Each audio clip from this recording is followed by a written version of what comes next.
Syria, we'd all seen the activist videos that had come out onto the internet. So I think that was everybody's general impression. It wasn't until we actually entered Syria that you realized just how closed down the whole place was. We couldn't move for more than 500 meters in a car. This was on the Lebanese border side. We crossed. It was an absolute lockdown. Civilians couldn't move. Army would open up. Anybody came to a checkpoint, it was 50-50. You'd either be fired up on or you'd be arrested. Movement was virtually impossible without the help of the Free Syrian Army, which is also a slight misnomer.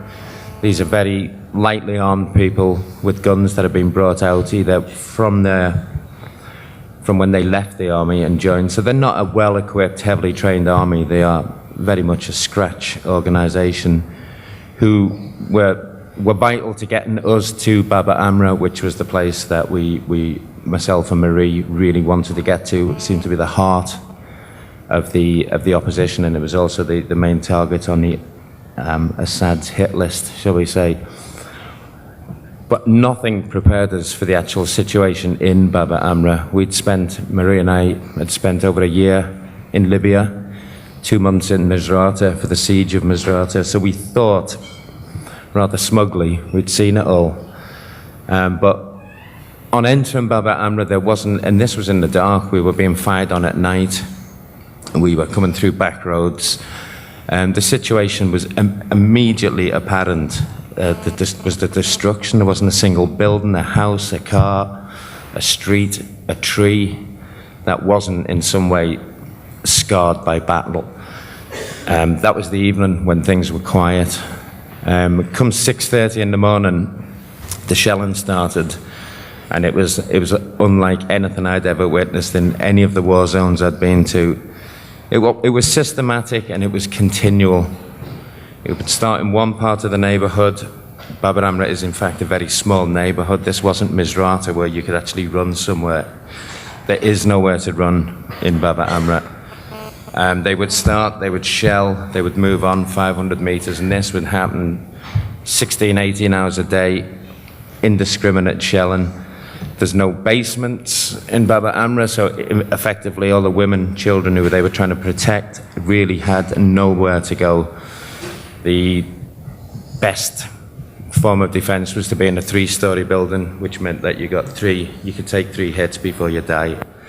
But if you're in one of the typical buildings, which was a single-storey hit, and you were hit, you were dead. It was that simple. There was nowhere to run. It was just relentless bombardment of civilians. I know we see the videos on the TV and they say cannot be verified, but I assure you they can be verified. They have been verified. We saw it, we witnessed it. The shelling was by a professional, well-trained army on a defenseless civilian population. There are no military targets in Bab Amra.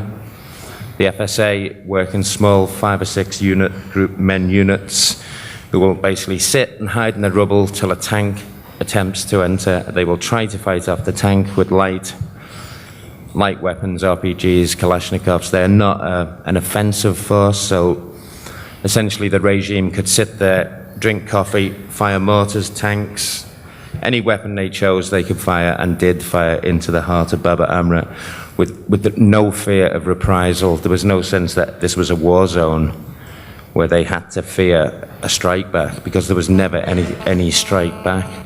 So you had an army that could sit, choose targets, do it 16 hours a day without any fear of reprisal, other than a couple of guys running around with cameras doing their best to document it. That is, in short, what is happening in Syria now.